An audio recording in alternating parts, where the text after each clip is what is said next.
တီမောလက်စတေမှမင်းအွန်လိုင်းနှင့်စစ်တပ်ခေါင်းဆောင်များအပေါ်စစ်ရာဇဝတ်မှုများအတွက်အရေးယူဆောင်ရွက်ရန်အမှုကိုလက်ခံလိုက်ပြီးနောက်မြန်မာစစ်တပ်ကရန်ကုန်ရှိတီမောလက်စတေတန်ယုံအားနိုင်ငံမှထုတ်ပယ်မည်ဟုကြေညာခဲ့ပြီးတန်တမန်ဝန်ထမ်းများအားဖေဖော်ဝါရီလ20ရက်နေ့မတိုင်မီမြန်မာနိုင်ငံမှထွက်ခွာရန်အမိန့်ပေးခဲ့သည်ဖေဖော်ဝါရီလအစောပိုင်းတွင်အာဆီယံအဖွဲ့ဝင်နိုင်ငံဖြစ်သောတီမောလက်စတေသည်ချင်းလူခွင့်ရေးအဖွဲ့ထရောင်မှတင်သွင်းသောအမှုကိုလက်ခံခဲ့သည်အဆိုပါအမှုတွင်မင်းအွန်လိုင်းနှင့်အခြားအဆင့်မြင့်စစ်အရာရှိများအားချင်းပြည်နယ်တွင်ကျူးလွန်ခဲ့ကြောင်းဆိုသည့်စစ်ရာဇဝတ်မှုများဖြင့်ဆွဆွဲထားသည်စစ်တပ်ကယမန်နေ့ညတွင်ထုတ်ပြန်သောကြေညာချက်တွင်တီမောလက်စတေအစိုးရသည်အာဆီယံစာချုပ်ပါအခြေခံမူများအထူးသဖြင့်အတွင်းရေးရာများတွင်မဝင်ရောက်ရမည့်မူဝါဒကိုလေးစားလိုက်နာမည်ဟုမကြာခဏဇလန်းဖြင့်နှင့်စာဖြင့်ကတိပြုထားတော်လဲမြန်မာနိုင်ငံအနေဖြင့်ရခိုင်ရည်တည်ချက်ကိုပြန်လည်သုံးသပ်ရခြင်းဖြစ်ကြောင်းဖော်ပြထားသည်ထို့ပြင်အာဆီယံအဖွဲ့ဝင်ဖြစ်ပြီးနောက်တီမောလက်စတေသည်မိမိတာဝန်နှင့်ကတိကဝတ်များကိုမဖြည့်ဆည်းနိုင်ခဲ့ကြောင်းလည်းပြောကြားခဲ့သည်ဇန်နဝါရီလ14ရက်နေ့တွင်တီမောလက်စတေသမ္မတသည်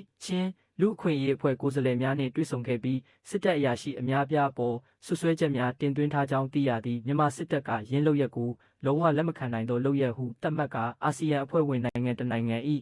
ခေါင်းဆောင်တဦးကအခြားအဖွဲ့ဝင်နိုင်ငံကိုဆန့်ကျင်သည့်အဖွဲ့အစည်းနှင့်ဆက်သွယ်ဆောင်ရွက်ခြင်းသည်အာဆီယံစာချုပ်နှင့်အရှေ့တောင်အာရှမိတ်ဆွေချင်းဆက်ဆံရေးနှင့်ပူးပေါင်းဆောင်ရွက်ရေးသဘောတူစာချုပ်၏အခြေခံမူများကိုပြင်းထန်စွာချိုးဖောက်ခြင်းဖြစ်ကြောင်းပြောကြားခဲ့သည်ထိုကိစ္စနှင့်ပတ်သက်၍ဇန်နဝါရီလ16ရက်နေ့တွင်မြန်မာစစ်တပ်ကရန်ကုန်ရှိတီမောလက်စတေတန်ယုံ၏ယာယီတာဝန်ခံအားခေါ်ယူကာပြင်းထန်သောကန့်ကွက်မှုကိုဖော်ပြခဲ့သည်ထို့ပြင်ဇန်နဝါရီလ18ရက်နေ့တွင်စစ်အုပ်ချုပ်ရေးလက်အောက်ရှိနိုင်ငံခြားရေးဝန်ကြီးဌာနမှလည်းတီမောလက်စတေ၏လုပ်ရက်ကိုပြင်းထန်စွာရှုတ်ချသည့်ကြေညာချက်ထုတ်ပြန်ခဲ့သည်ထို့ပြင်မြန်မာနိုင်ငံ၏အတွင်းရေးရာများတွင်ဝင်ရောက်ဆွတ်ဖက်နေကြောင်းဆို၍ဖေဖော်ဝါရီလ13ရက်နေ့တွင်နိုင်ငံခြားရေးဝန်ကြီးဌာနကတီမောလက်စတေတန်ယုံ၏ယာယီတာဝန်ခံမစ္စတာအလက်ဆီယိုဒိုရိုဆာရီဒေဆိုဆာအားခေါ်ယူခဲ့ပြီး1960ခုနှစ်ဗီယင်နာတန်တမန်ဆက်ဆံရေးသဘောတူစာချုပ်ပုံမှန်9အရဖေဖော်ဝါရီလ20ရက်နေ့မတိုင်မီနိုင်ငံမှထွက်ခွာရန်အမိန့်ပေးခဲ့သည်စစ်တပ်ကတီမောလက်စတေသည်မိမိ၏ရည်တည်ချက်ကိုမပြောင်းလဲပါကပုံမပြင်းထန်သည့်အရေးယူဆောင်ရွက်မှုများပြုလုပ်သွားမည်ဟုလည်းချိန်ချောက်ခဲ့သည်